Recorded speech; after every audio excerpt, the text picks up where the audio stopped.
네.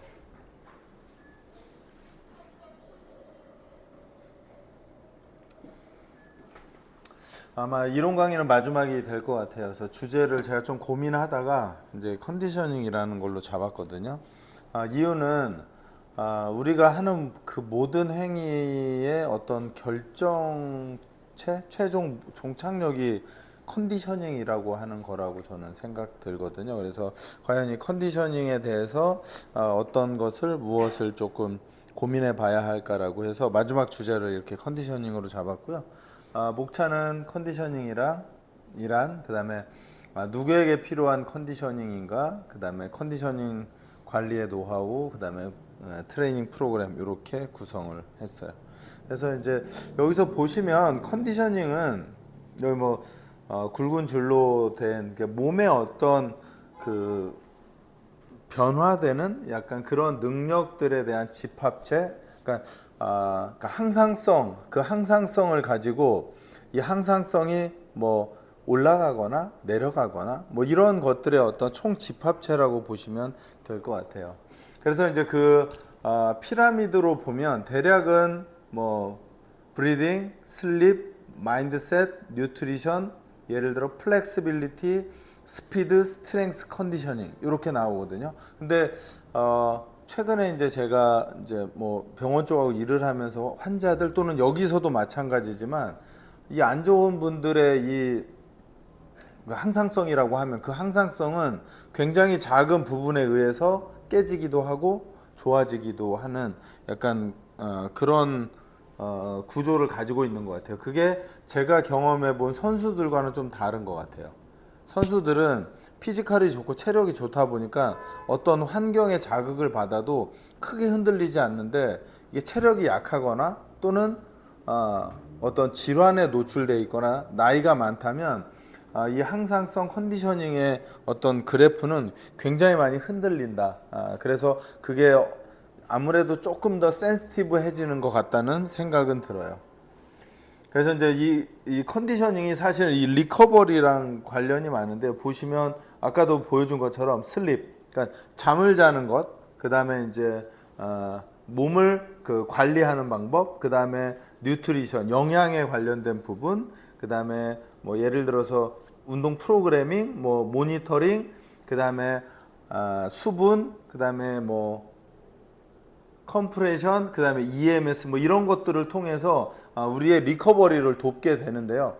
큰 틀로 보면 사실은 제가 토론토에 있을 때도 가장 많이 하는 것들은 그러니까 우리가 일반적으로 하는 모빌리티, 스타빌리티, 모터 컨트롤을 신체적 움직임을 기본으로 하고 거기에 수분, 영양, 그 다음에 마인드셋 이런 종류들이 당연히 슬립은 들어가죠 가고요. 그런 것들이 컨디셔닝을 관리하는 지표들로 사용을 하거든요. 그래서 이제 그런 게 그런 어떤 요소들이 여러분들의 머릿속에 존재해야 될 것 같아요.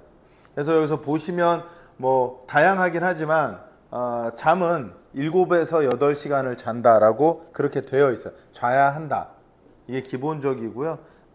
그 다음에 이제 루틴하게 하는 게 가장 중요하다고 하고요. 그 다음에 이제 영양적인 측면은 여러분도 알다시피 뭐 단백질, 지방, 뭐 탄수화물 또는 뭐 무기질, 비타민 여러 가지 것들이 골고루 혼합되어서 잘 들어가 있는지 이게 중요한 거죠. 그래서 저는 이제 슬립과 뉴트리션에서 가장 중요한 우선순위가 뭘 것 같아요. 잠과 영양에서 가장 물론 다 중요하겠지만 그 중에 좀 더 중요한 요소가 뭘까? 아니 둘의 공통점. 그렇죠. 규칙적인 루틴함이죠. 그러니까 루틴한 수면과 루틴한 영양소의 공급이 기본적으로 담보되어야 하고 그리고 이제 그 안에 당연히 퀄리티라는 게 채워져야 되겠죠. 그래서 그 두 가지가 기본이 필요한데 근데 이제 그런 경우들 있잖아요. 못 만든다고 닭가슴살만 엄청 먹는 분들 있잖아요. 밥은 안 먹고. 그래서 과연 그게 무엇을 위한 운동인지 저는 좀 개인적으로 이해가 안 돼요. 누군가 몸을 만들면 제일 먼저 사는 게 닭가슴살이더라고요. 그러니까 내 몸에 영양소가 예를 들어서 저 같은 사람은 닭가슴살이 필요가 없어요, 사실은. 왜? 체지방이 많거든요. 무슨 닭가슴살이 필요해요? 내가 단백질이 필요한지 필요하지 않은지의 어떤 구분도 없이 그냥 하는 것 같아요. 그래서 이제 그런 뭐 예를 들어서 뭐 다른 것도 뭐 비타민류도 저는 동일하다고 봐요. 그래서 저는 개인적으로 영양소에 대해서는 운동하고 전 똑같이 보거든요. 내가 그 영양소가 부족한지 결핍이 되어 있는지 여기서 출발해서 선택을 해야 되는데 그냥 내가 무엇을 해요? 그럼 누가 뭐를 하니까 나도 그걸 사서 먹는다. 사실은 별로 그렇게 추천하고 싶지는 않아요. 그 다음에 이제 영양소에서 물. 우리가 생각보다 수분 흡수를 잘 안 하거든요. 그래서 수분에 관련된 부분도 굉장히 중요한 부분이다. 그 다음에 이제 뭐 바디 매니지먼트에서는 뭐 패시브 레스트라고 해서 뭐 음악을 듣는다든지 친구를 만난다든지 또 액티브 레스트에서는 이게 꼭 마사지를 받는다는 것뿐만이 아니라 폼롤러를 하는 것도 마사지니까요. 그 다음에 뭐 개와 산책을 한다든지 그다음에 유연성과 모빌리티 트레이닝을 하는 이런 것들이 내 몸을 관리하는 뭐 약간 그런 걸로 되어 있죠.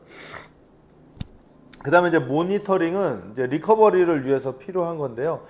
기본적으로 여기서는 그 모니터링을 할 요소들에 대해서 조금 생각해 볼 필요가 있고 그게 피지컬, 멘탈. 그래서 이제 저희가 그 환자나 그 선수들 모니터링 할 때 뭐 잠을 얼마나 잘 잤는지 또는 전날의 운동들이 나에게 어떤 데미지를 줬는지 뭐 여러 가지들을 모니터링을 하죠.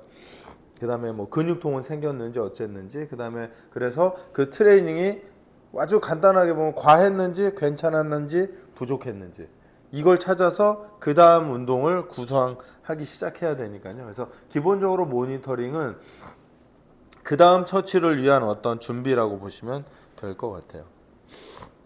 그래서 아까도 잠깐 말씀드렸듯이 선수에게 당연히 컨디셔닝 필요하고요. 그 다음에 환자에게도 필요하죠. 선수는 제가 볼 땐 비슷한 것 같아요. 선수는 예를 들어서 신체 능력을 90%를 93%까지 끌어올리려면 딱 3%를 끌어올리기 위해서 노력해야 되잖아요. 근데 뭐 아시다시피 공부도 그렇고 운동도 그 가장 높이 올라간 윗단은 업그레이드가 잘 안 되거든요. 기본적으로. 반대로 환자, 저체력자, 그냥 저체력자라고 할게요. 저체력자는 3%의 운동 강도의 증가와 감소가 이 사람의 몸을 흔들어 놓거든요. 그래서 선수는 가장 높은 곳에서의 그 경기력 향상을 위한 막 1, 2, 3%의 싸움인 거고 제가 볼 때는 저체력자는 밑에서 하위 단에서의 1, 2, 3%의 증가와 감소에 대한 어떤 컨디셔닝 관리다. 저는 개인적으로는 그렇게 생각하거든요. 그래서 이제 뭐 저는 여기서도 제가 모니터링하는 장비들을 뭐 스마트워치나 여러 가지를 쓰는 이유는 뭐 크게 두 가지 이게 크게 변화가 없을 수 있어요. 특히 예를 들어서 한 세션 50분에 또는 10세션이면 10번이잖아요. 격일제로 해봤자 20일인데 20일엔 변화가 없는데 3달에는 변화가 있거든요. 또 1년에는 변화가 있거든요. 우리는 그걸 모니터링 하는 거죠. 그래서 그렇게 해서 컨디션 관리가 필요하고요. 마찬가지로 이제 뭐 성별과 나이 마찬가지라고 봐요. 예를 들어서 일반인 중에서도 피지컬이 좋은 사람들 또는 노인 또는 근감소증이 있는 이런 사람들의 관리는 거의 비슷한데 주로 저희가 그러니까 물론 저는 선수를 해봤기 때문에 선수를 안 한 사람은 요 가운데 있는 사람을 하거든요. 그러니까 뭐를 시켜도 이 사람도 잘 몰라요. 왜? 경험이 없으니까. 트레이닝에 경험이 없으니까 내가 이렇게 하면 이게 좋아진 건지 나빠진 건지 스스로의 감이 없으니까 그냥 제가 볼 때 시키는 대로 하는 거예요. 물어봐도 잘 모르겠는데요. 근데 아마 선수 좀 오래 한 선수를 물어보면 그 선수가 반대로 나를 끌고 가기도 해요. 그런 느낌이 있을 거예요. 내가 이렇게 이거 아닌 것 같은데 이거보다 이게 좀 더 이러면서 내가 가진 경험과 노하우보다 빨리 간다. 또는 일반인 중에서도 누군가랑 그 트레이닝을 오랫동안 한 사람들은 그 사람도 자기 것이 있거든요. 그 경험도 있고.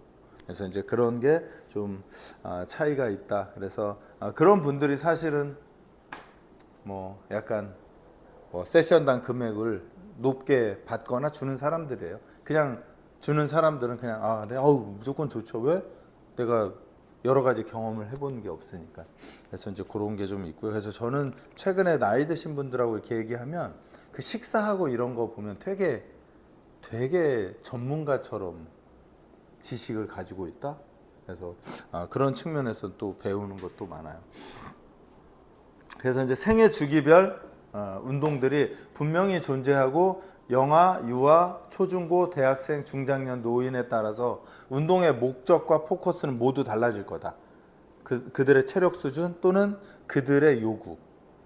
뭐 그래서 제가 자주 얘기하지만 중학교 애들 데리고 초등학교 애들 데리고 막 교정 운동 한다는 거 저는 아주 물론 그 친구가 어떤 질환을 갖고 있다면 그럴 수 있겠지만 그렇지 않으면 일반적인 것들은 그냥 올바른 트레이닝으로 충분히 좋아질 수 있다.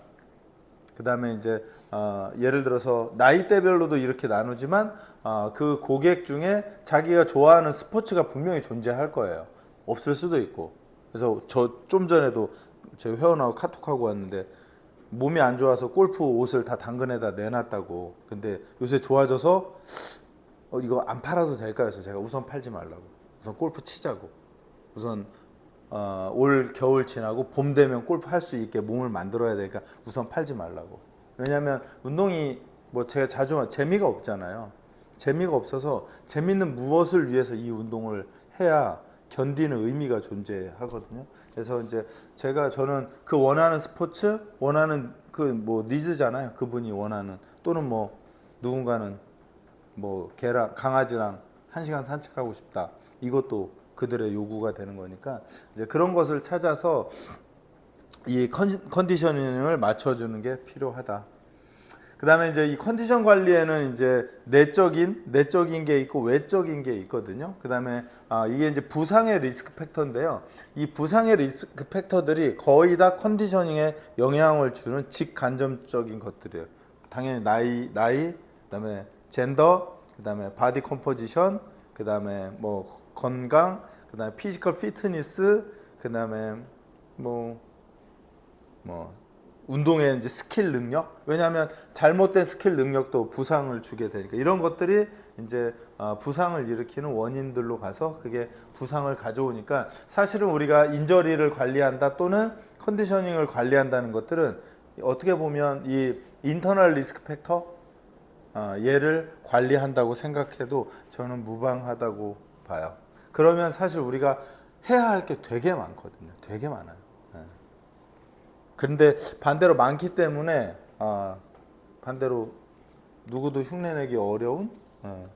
그래서 뭐 여기서도 보시면 익스터널 리스크 팩터는 뭐 휴먼 팩터, 그다음에 프로텍티브, 그러니까 장비에 관련된 스포츠를 할 때 예를 들어 저 러닝하는데 러닝화 멋있나요? 뭐 약간 뭐 이런 거, 뭐 그런 것도 될 수 있고요. 뭐 테니스를 치는데 저는 어느 정도 무게 뭐 라켓을 쓰나요? 뭐 이런 것들이 이제 익스터널인데 얘는 저는 별로 덜 중요하다고 봐요. 우리가 해야 할 일은 인터널 리스크 팩터를 좀 더 관리하는 게 필요하다. 그 다음에 이제 메이저 오버트레이닝의 증상들을 보면 머슬 스트렝스가 당연히 감소하고 번아웃이나 이제 뭐 그런 것들이 그 다음에 크로닉 파티그가 생기가 피로의 누적, 그 다음에 이제 동기부여 같은 것들이 전혀 되지 않죠. 움직임이 안 되니까. 그 다음에 약간의 디프레션이 되니까 우울증 뭐 이런 증상들이 벌어지게 되고요. 그래서 디프레션에 관련된 문제들이 생기고, 그 다음에 하트레이트의 변화들이 생기고, 운동 중 또는 리커버리. 그래서 저는 혈압이 있는 분들 또는 나이 드신, 그러니까 대략 한 5, 60대 근처에 온 분들은 오면 제가 다 스마트워치를 채워서 계속 모니터링을 하는데요.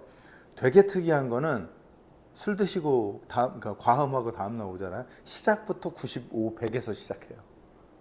그럼 이제 제가 이제 약간 농담으로 오늘 리커버리 하려고 술 드시고 오셨죠. 왜냐면 그분을 또 정상적인 트레이닝을 시킬 수가 없잖아요. 그럼 이제 그거 보고 오늘은 주로 이제 폼롤러하고 스트레칭 위주로 좀 회복하자고 해서 술 드시지 말고 오세요. 이제 뭐 이렇게. 왜냐면 이제 나도 알아야 되죠. 이분도 알아야 되잖아요. 그래서 그런 것들을 모니터링하는 게 필요하죠. 그 다음에는 이제 집중력이 잘 안 되고 화가 많아져. 앵그리가 된대. 앵그리버드가 된대요. 왜냐면 술 먹으면 피곤하죠. 힘들죠. 그리고 화를 내기 시작하는 거예요. 그 다음에 머슬 소니스가 생기고, 그 다음에 움직임의 능력들이 좀 떨어지게 되고요. 그 다음에 이제 잠의 문제가 있게 되고, 이런 것들이 오버 트레이닝의 기본적인 어떤 문제들이라고 보시면 될 것 같아요. 또 이제 보면 오버 트레이닝, 왜냐면 이 오버 트레이닝을 알아야 컨디셔닝의 변화를 읽거든요. 그러면 이 오버 트레이닝의 증상들이 이 사람으로부터 어떤 것들이 생기는지를 알아야 내가 그걸 계속 모니터링하고 쳐다볼 수 있거든요. 그래서 거의 비슷해요. 피로, 그다음에 이제 무거운 근육의 느낌들, 그다음에 움직임의 능력들이 떨어지게 되죠. 그다음에 이제 피지컬 체인지는 체중이 늘거나 감소하고, 그다음에 림프에 문제가 생기기도 하고,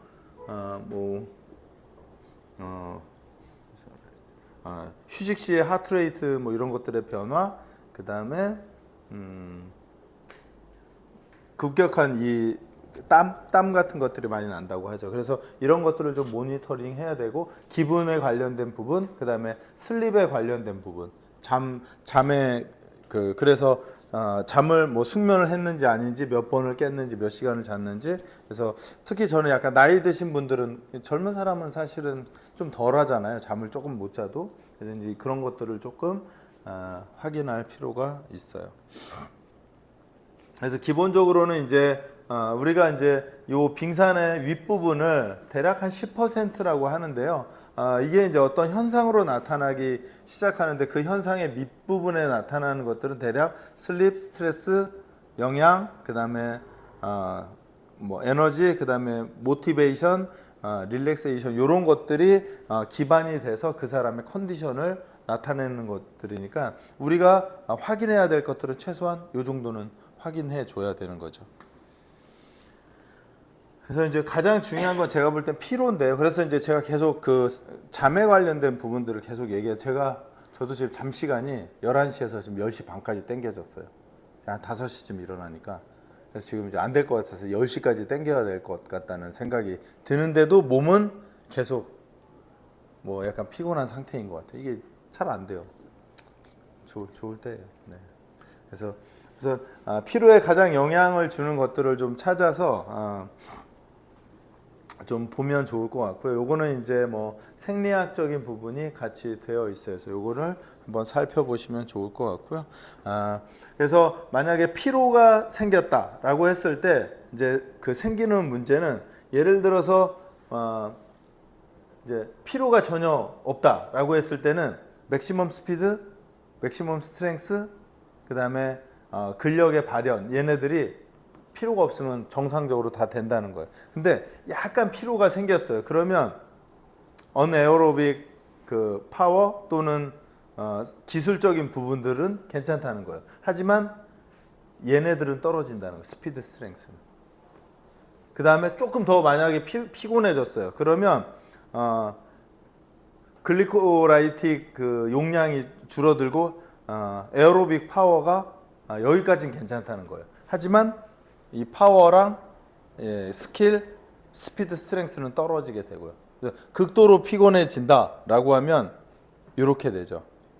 에어로빅, 그 다음에 스트렝스, 엔듀런스, 그 다음에 플렉시빌리티, 모빌리티들이 쫙 떨어지게 되는 거죠. 그래서 만약에 내가 피로를 느끼고 있다면 이런 항목들이 그 수준에 따라서 바뀌게 될 것이다라고 보시면 될 것 같아요.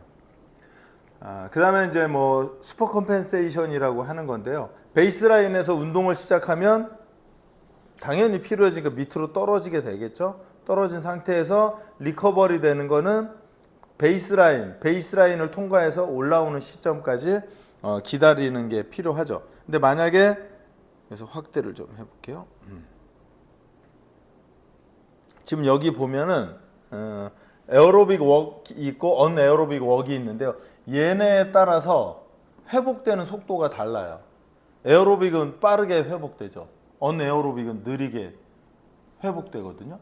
그러면 이거에 따라서 그러니까 회복 시간이 달라져야 되는 거고 그게 에어로빅 때 언에어로빅도 있지만 운동 강도에 따라서 회복 속도가 완전히 달라지니까 운동 강도에 따라서 완전한 회복 또는 슈퍼 컴펜세이션이 나타날 때까지는 기다려 줘야 된다는 거죠. 근데 뭐 제가 자주 얘기하지만 보디빌딩 식으로 운동을 하면 이 올아웃에 무조건 몰고 가는 게 특화되어 있기 때문에 30초 1분 휴식에 그 다음 운동들을 계속 하잖아요. 그러면 사실은 이제 이 속도나 리커버리에 대한 개념은 없어지게 돼요. 물론 볼륨을 키우는 데 있어서는 특화되어 있지만 그 나머지 기능들에 대해서는 문제를 가질 수가 있게 돼요. 그 다음에 이제 요건 제가 최근에 다시 만든 건데요. 이게 건강관리를 위해서 우리가 어떻게 접근해야 할까라고 했을 때 사실 제가 볼 때는 대체적으로 트레이너들이 여기에 관심이 많아요. 운동의 질적, 양적 지도, 그죠? 그래서 내가 어떤 운동을 뭐 스쿼트를 어떻게 시킬까, 데드리프트를 어떻게 시킬까, 벤치프레스를 어떻게 시킬까, 또는 뭐 어깨가 부상이 있는데 그 어깨를 어떻게 잡을까, 딱 여기 그러니까 저는 이걸 벽돌이라고 하거든요. 벽돌에 관심이 엄청 많거든요. 근데 이 벽돌 이전에 해야 될 것들이 저는 순서대로 이렇게 좀 관심을 가져야 된다고 봐요. 그래서 그 첫 번째가 고객의 요구 파악. 그 요구 파악은 질병, 부상, 체력 수준, 성향 파악. 성향은 그 분이 어떤 운동을 좋아하고 어떤 운동 형태를 싫어하는지. 그다음에 두 번째는 고객의 요구에 따른 검사가 되겠죠. 예를 들면 자세, 움직임 요 정도는 저는 기본적으로 검사를 다 해야 된다고 보고요. 그 다음에 이제 만약에 그분이 예를 들어서 어떤 한 파트의 부상을 해결하고 싶다. 어깨, 허리. 그럼 당연히 개별 관절로 들어가야 되겠죠. 근데 약간의 부상이 있긴 한데 나는 그러니까 부상이 있긴 하지만 스포츠나 어떤 다이나믹한 어떤 활동들을 계속 어쩔 수 없이 해야 돼요. 그러면 사실은 개별 관절보다는 건강 체력적인 요소로 담아가야 되거든요. 그래서 이제 그게 이제 제가 볼 땐 그 고객의 요구 파악이에요. 그 다음에 세 번째는 이제 당연히 요구 파악했고 검사했으면 운동 프로그램 작성하죠. 당연히 운동 프로그램은 준비 운동, 본 운동, 정리 운동, 보조 운동 형태가 될 거고요. 그 다음에 이제 거기까지가 준비가 되면 우리가 일반적으로 하는 운동을 지도하는 거예요. 예를 들어서 허리가 아픈 사람에 대한 운동 지도, 뭐 목이 아픈 사람에 대한 운동 지도, 그다음에 무릎이 아픈 사람의 운동 지도 이런 식으로 지도로 들어가는 거죠. 그래서 지도까지 오려면 최소한 저는 이 과정은 거쳐줘야 된다고 생각해요. 당연히 그 지도는 시상면, 관상면, 횡단면의 동작 교정이에요. 그러니까 예를 들어 시상면 오케이, 그럼 관상면 오케이, 횡단면. 그래서 뭐 물론 어떤 동작은 여기에서 빗나갈 수도 있지만 제가 볼 땐 이 방식대로 지도를 그러니까 모니터링하고 지도를 하는 게 큰 걸 놓치지 않을 수 있는 가장 좋은 방식이라고 저는 생각해요. 그게 이제 또 하나는 당일 그분의 피로도에 따라서 운동의 양과 강도는 조금 다르게 적용이 필요하다. 그 다음에 이제 다섯 번째가 신체적, 정신적 컨디셔닝 모니터링 후에 다시 프로그램을 수정해줘. 왜냐면 아까 제가 말했듯이 제 회원이 딱 왔는데 전날 업무가 많아서 3시간 자고 왔는데 억지로 왔어요 여기를. 그럼 과연 나는 내가 준비한 프로그램을 다 쏟는 게 좋을까 아닐까? 누구 좋자고 이 운동을 할까라고 했을 때 사실 저는 예전에 그냥 시켰어요. 돈 내고 왔으니까 해야지. 근데 제가 이렇게 오래 하다 보니까 안 좋아하시더라고요. 왜냐면 몸 힘들 때 운동시키는 거 좋아할 사람 별로 없거든요. 약간 똘끼 있는 사람 빼고는. 그래서 대다수는 조금 그러면 이제 리커버리 형태로 운동을 좀 바꿔줄 필요가 있는 거죠. 그래서 통증이나 근육통, 피로도, 수면, 영양 섭취, 스트레스, 바이탈 사인 이런 것들을 모니터링 해야 되는데요. 때로는 제가 또 저희 회원 중에 한 분이 자식 때문에 스트레스를 확 받고 왔어요. 잠 다 잘 자고 너무 좋았대요. 네, 자식이 속을 세게 하고 스트레스 확 받았는데 몸이 막 이렇게 된 거예요. 그래서 계속 스트레칭만 하다 가셨어요. 네. 과연 그런 분에게 우리가 주는 근력 운동이 해가 될 수 있다는 생각은 조금은 해야 될 것 같아요. 이제 그런 부분이 좀 필요할 것 같고요. 그 다음에 이제 요거는 제가 마지막에 넣은 건데요. 이제 의사소통이 물론 저도 잘 안 될 때가 있는데 제가 볼 땐 의사소통이 잘 안 돼요. 잘 안 되는데 제가 볼 땐 되고 있다고 생각해요. 그래서 제가 자주 하지만 전 그런 질문 안 해요. 운동하고 어때요? 좋죠. 이건 뭐냐면 좋다고 답해 주세요라는 뜻이거든요.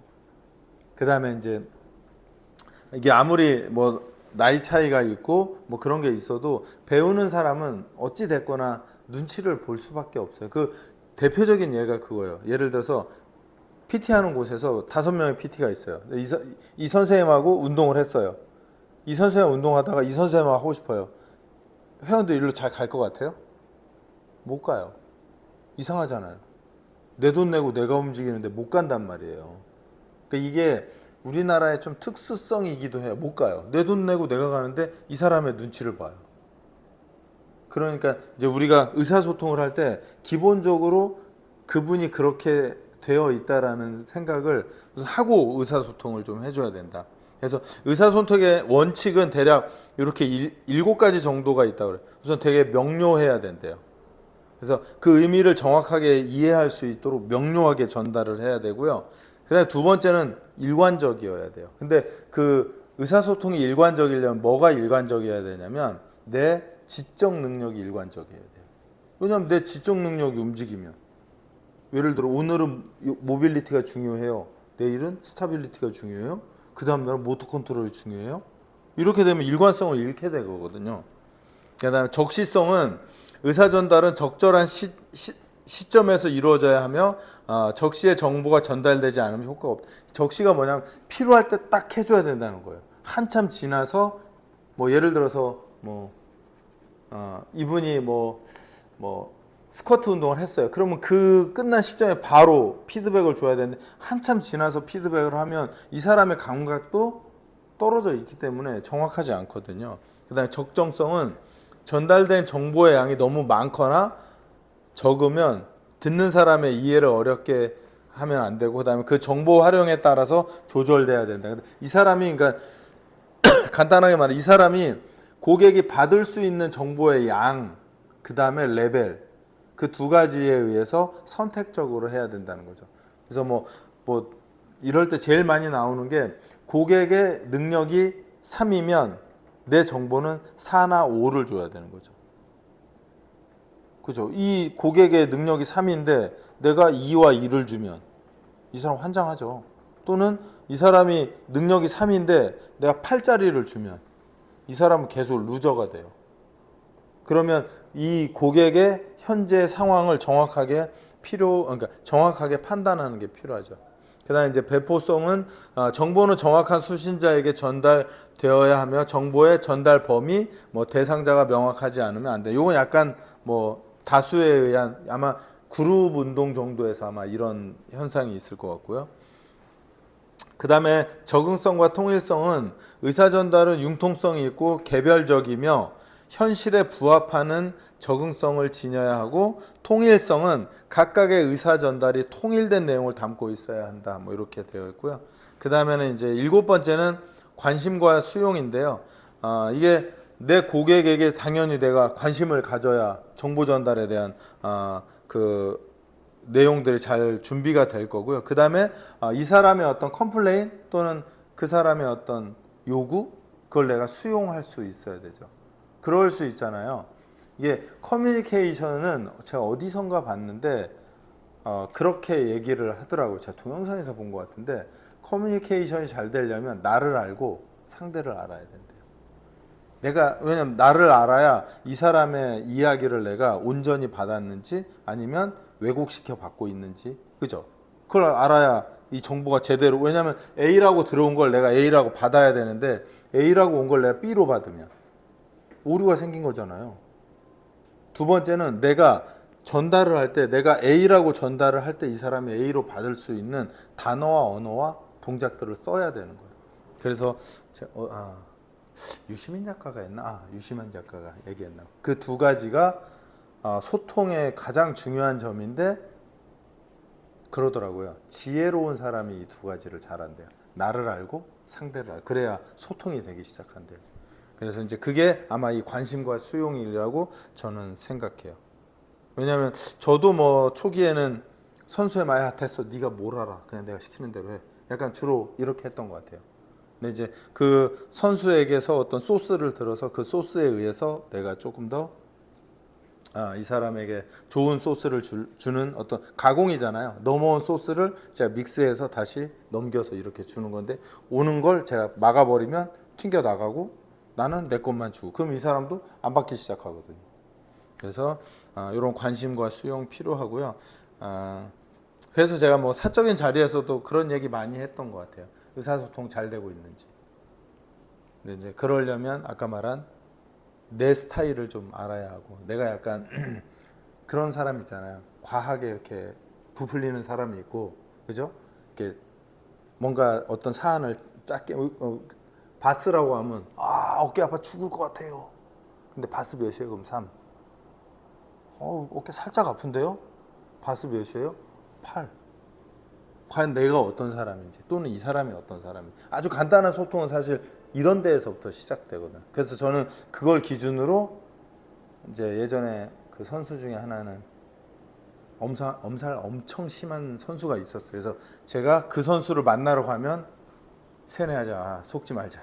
근데 연기가 너무 좋아요. 그래서 막 제가 막 빨려 들어서 막 하고 다시는 약간 그런 것들이 있거든요. 반대로 반대인 사람도 있고. 그게 이제 어떻게 보면 나와 상대를 아는 게 상당히 중요하다. 그게 제가 볼 때는 첫 단추의 시작이라 제가 이렇게 강조를 하고 있는 것 같아요. 저 역시도 일을 시작한 지 얼마 안 됐을 때 이건 별로 중요하지 않았어요. 기술이 중요했으니까. 그래서 소통을 안 했던 것 같아요. 나에겐 기술이 중요했거든. 이걸 만드는 기술이. 근데 지나봤더니 이걸 잘 만들려면 소통에서부터 시작해갖고 쭉 떨어져야 얘가 잘 만들어진다는 걸 시간이 지나면서 알게 됐어요. 우선 네, 오늘 내용은 여기까지고요. 그래서 컨디셔닝에 관련된 부분을 하기 위해서는 기본적으로 우리가 이렇게 취합할 수 있는 것들 바이탈 사인, 그죠? 혈압, 맥박, 온도, 체온 뭐 이런 것들이에요. 그런 것들로 모니터링해도 충분히 좋은 어떤 데이터를 얻을 수 있습니다.